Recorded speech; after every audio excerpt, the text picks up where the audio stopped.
Ladies and gentlemen, please take your seats. Tonight's event is about to begin.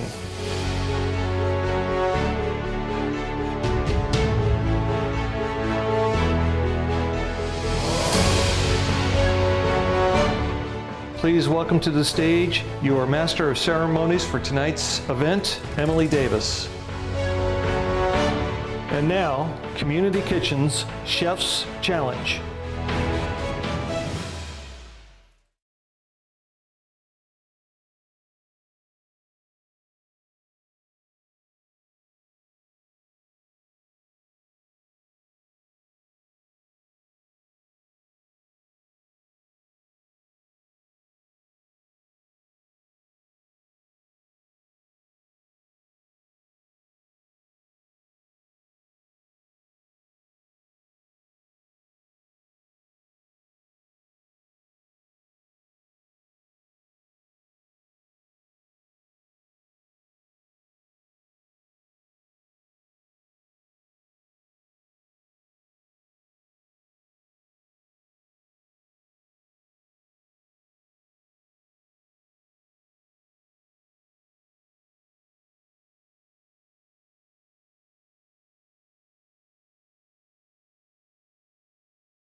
I'm at the Elm Restaurant with Executive Chef Dan Thomas.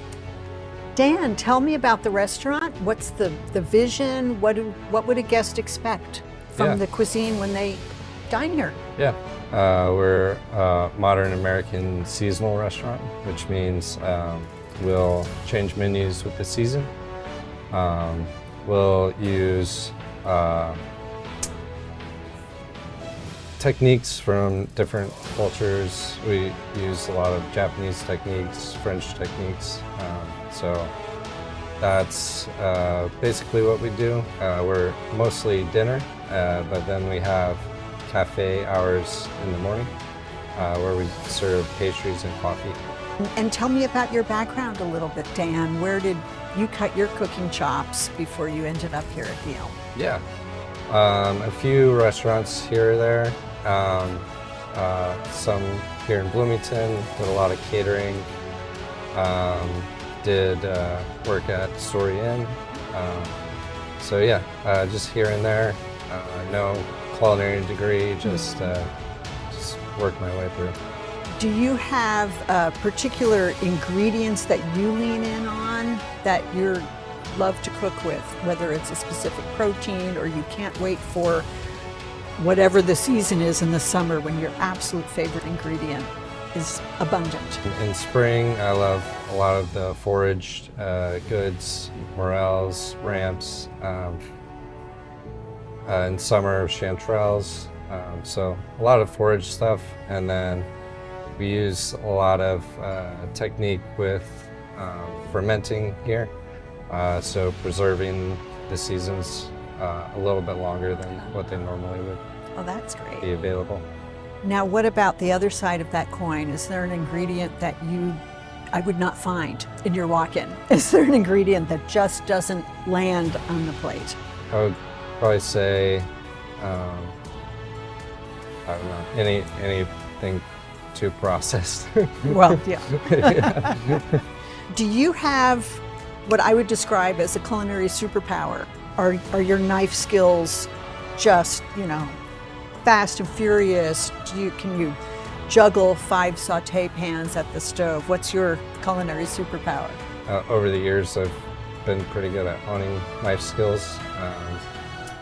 Also, I think in our kitchen, the secret is time and manipulating ingredients in ways that you wouldn't normally think. Oh, I like that. Can you expound on that a little bit? Yeah. So we take a lot of what you would normally think as savory ingredients, and we'll turn them into desserts. For example, our last menu, we had a beet sorbet. Oh, yeah. So stuff like that. Right now we have corn creme brulee, which is nice. Do you have a dream city, a dream country? When you travel, you just can't wait to eat that, to go there and eat that, whatever that might be. I really think I'd love to go to Tokyo in Japan. They have a long history of cuisine that's very rich, so I'd like to explore that. Now, when you're cooking for friends at home and not in the restaurant, or when you're just cooking for yourself, what cuisine speaks to you that you can just share with friends, share at the table? Yeah. So I think location-wise, we're a little bit southern. So I like to do something that's comforting, that kind of like speaks to everyone. So chicken and dumplings, maybe some barbecue. Now, I know you won this event last year. How did you plan for the secret ingredient? Did you have guesses and plan your menu accordingly? And how are you going to approach it this year on your defending? We got to take a look at some of the available pantry ingredients. So once we got there, we kind of took a look and made a light plan. It's best not to plan too far in advance, because you never know what the ingredient is and whether it may not work with what you're planning. Did you have thoughts of what it would have been last year, and Yeah. Were you surprised? And- Yeah, I had no clue, and I was very surprised. Well, Dan, it's just been a delight. I can't wait to dine here again, and good luck at the challenge. All right, thank you.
I'm here at Osteria Rago with Cody Gradolf, who's the head chef.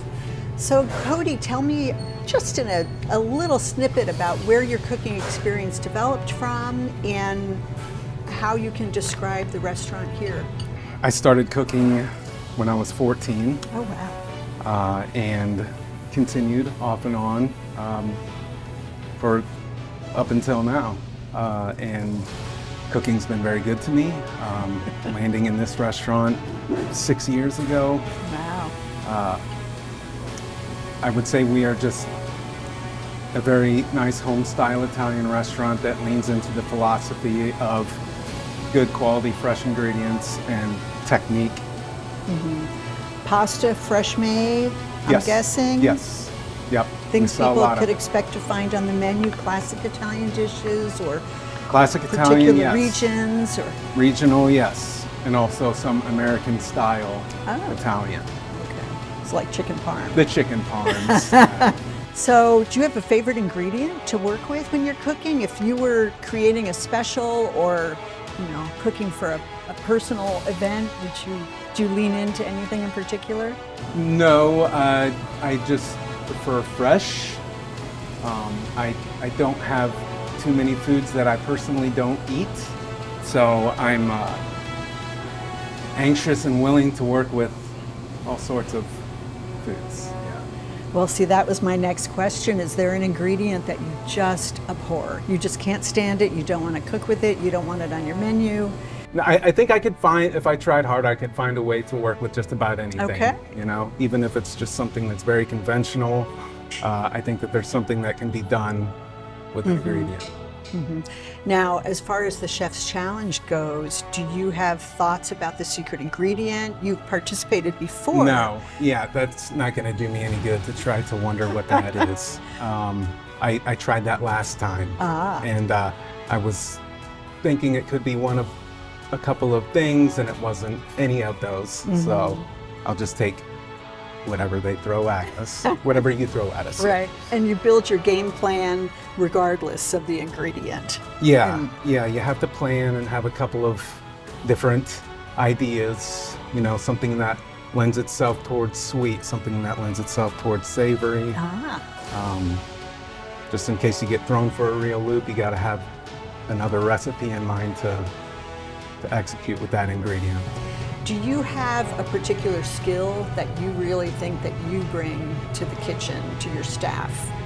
I just try to be well-rounded in all areas. As far as the kitchen is concerned, maybe a jack of all trades, Yeah. master of none. Okay. Now, outside of the restaurant, you're throwing a party. Do you have a cuisine that just speaks so loudly to you that that's what you cook for friends? I would say it just depends on the time of year, really. But yeah, when everyone knows what you do, you kind of have put a pressure on yourself, to live up to some expectations. So I just try to cook really well when I am hosting. So you And don't it have, usually goes over. if you travel, do you have food that you go to a big city, I have to have their French or Mexican? Yeah, or, yeah, I think that is, every chef and in this day and age and the culture that we now, that food is, you have to try what the region is known for. Sure. And I love food from all over. Love New Mexico. New Mexico is one of my favorite states to eat in. Well, this is going to be exciting. I don't know what the secret ingredient is yet, but Cody, I am looking forward to watching you and your sous chef just rock at the Chef's Challenge. Yeah, thank Best you. luck. It's going to be a lot of fun. Yeah.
I'm here with Adam Notzinger at the Uptown Cafe. Adam, tell me about your cooking background. My cooking background, wow. Well, I've been doing it for a long time. I'm originally from Evansville, so my university and my kind of hospitality management background, I took a degree from Purdue. Okay. I guess I graduated in Whenever. yeah, 2001 maybe. I did culinary school at the Culinary Institute of America in Hyde Park, New York. Yep. Oh, lovely. Yep. So Beautiful place. Yeah, it's great out there. That got me out to the East Coast. So after that, I spent several years in New York City. I worked in pretty high-end fine dining French restaurants out there. Oceana, Danielle. So from everything you've shared, Cajun Creole is not your background, it's not your heritage or your training.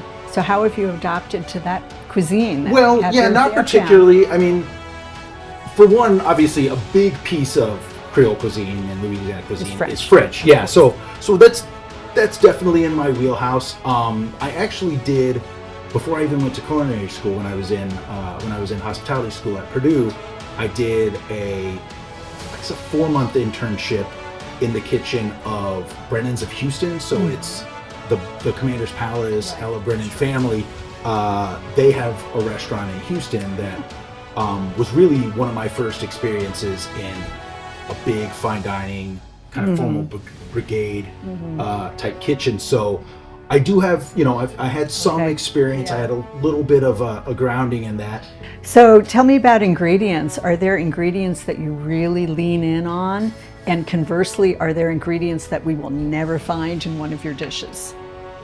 As much as kind of my everyday cuisine and cooking, I really lean into what I know as an American, whether it's, fresh produce from the market or your kind of more standard proteins of, when I was at Oceana, I used a lot of wonderful, East Coast seafood. Sure. But then when I was in San Francisco, I was using, you have access to the markets and the produce Right.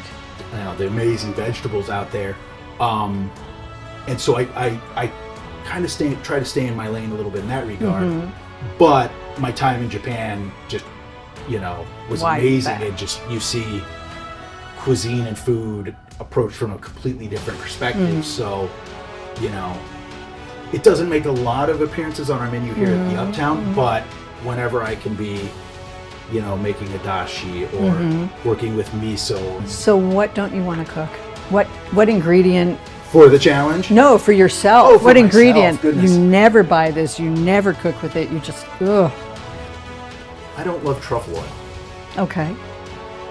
In the right uses, in the right place, with a very restrained hand, it can be a nice finish. It can be good, but I think in most instances it's people just go in a little ham-fisted with So it. do you have a culinary superpower? By that I mean, are your knife skills just startlingly brilliant? Can you juggle 5 skillets on burners? Where's your superpower in the kitchen? This is going to sound cheesy. I mean, I was never, I never had a massive talent for cooking. I'll be honest. I'm good enough. I can give, and you do something for 20 years, you tend to pick up a thing here or there, but that has come from, and I think my superpower is my work ethic. And, I may not be the fastest, but I'll stay till the job is done, or I may not have a natural, super taster palate, but I've worked at developing my palate and, working with flavors and working with seasoning and things like that. Are you making a game plan for how you're going to approach this? What I've tried to do when thinking about this challenge is like pump the brakes a little bit, because I would hate to say, okay, I've got a game plan for these 6 or 8 or however many, products that would really fit the season and fit the timing. But then if it ends up being something else, then I'm completely caught off guard. Yeah. So I think my approach, my game plan is to try to think in general terms, kind of broad strokes, and then, on the fly, I'll figure out how certain flavors, certain ingredients work into those. Is there a dream place where you just think, I want to eat there, I want to go to the markets? I've really not been to France since I've been a chef. So, I mean, I went when I was, younger, when I was in college. I traveled around, but I didn't have I didn't know what I knew about French cuisine the way I do now. So I would love to, kind of revisit a lot of those old world, places that have influenced my training and kind of informed my food today. And Well, best of luck to you in the challenge. thank you. And it's been wonderful talking to you about your cuisine. Great talking to you. Thanks.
Today we are talking about peaches. I'm here with Chester Lehman from Old Lane Orchard in Davis County, who is growing the most glorious peaches.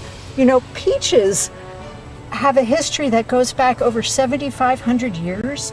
They were originally found in China, even though there's some suspicions that they may have been in other places earlier than that, because the word peach, when translated from its original, I guess it was Greek, means Persian plum. So how about that? Also, there's over 700 varieties of peaches. Chester, how many do you grow I was here? telling them I have about 52. You have 52. 52. Oh my gosh. Now, you also grow a wonderful variety of apples here on the farm. We do. And I buy flowers every week, so I know your flowers are gorgeous. Now tell me what your favorite varieties are. I have two. This is a good one. It's an old standby, Cresthaven. Cresthavens, I know those. Cresthaven and Red Haven. There's a whole series of havens. There was Red Haven, New Haven, J Haven, Cresthaven, and breeders have improved on those. Okay. But I still have a few Cresthavens, still have a few Red Havens. No, not just a few. I have a lot of Red Havens because that's still the measuring stick that is the for peach other of peaches. varieties. Yeah. Okay. But the two I really like the best are after Red Haven. One is called Windblow, I've never heard of it. Winblo. Okay, Windblow. It's a little more susceptible to cold injury, so I don't have them every year. Okay. But this year they made it, and they are just a beautiful, large peach, so sweet and juicy, And we running can down find your that at the chin. market on Saturdays? Maybe? This past Saturday and probably this Saturday, Okay. and then that'll be it on those. I'll catch you early.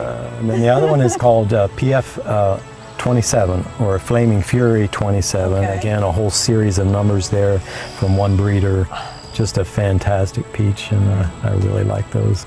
But the early peaches tend to be clingstone. Red Haven, although right now there are a few before Red Haven that are freestone. Red Haven is usually the mark of the start of the freestone season. But even Red Haven will stick a little bit unless they're really ripe. But there are cling peaches that come after Red Haven. There's one called Baby Gold that a lot of people like to use for canning because it's a firm peach. But it's more work if you have to take that bit out. Get out, right. So typically after Red Haven start, then it's freestone. Okay. I cut my peaches because I love the drip, but I don't love the drip if I'm out and about. So I cut my peaches in half, and we know that we can twist some of them right in half, and they pop right off that pit. Now a clingstone peach, the flesh really does cling It will to not. the stone. You cannot twist that loose. That's right. And also, interestingly, you can smell the inside of a peach pit. You can look at it. What does it look like? It looks kind of like an almond. Well, peaches are part of the rose family, and one of their closest relatives is actually an almond. Now, we know that peaches can be used in both sweet and savory foods. I've had peach salsas that are spicy, and the base is peach rather than tomato. I make peach crumble, peach cobbler, peach pie, peach scones, peach tarts. I like the peach. But savory foods are a little bit more challenging. So I talked about a lot of ways I like peaches. How about you? Well, during the day, I'm always sampling my own peaches. Of course. Because I do not want to sell a peach that has bad flavor. One thing that's wonderful about peaches, especially compared to a hard fall fruit like an apple, is they cook very, very quickly. I'm interested to see what our chefs do with peaches this weekend, how they're going to incorporate them into an appetizer or a main dish. Perhaps grilling, sautéing with some spices. I can think of many warm spices if I add some cinnamon and some cumin and maybe a little bit of ground coriander. I think peaches could really hold those. Peaches have a very, very robust flavor and a very flavor-forward taste, so they can really hold savory foods. Fish with a peach salsa could be interesting. It'll be fun to see what our chefs come up with. We will see what our 3 amazing chefs do with this beautiful fruit from right here in Davis County, from Old Lane Orchard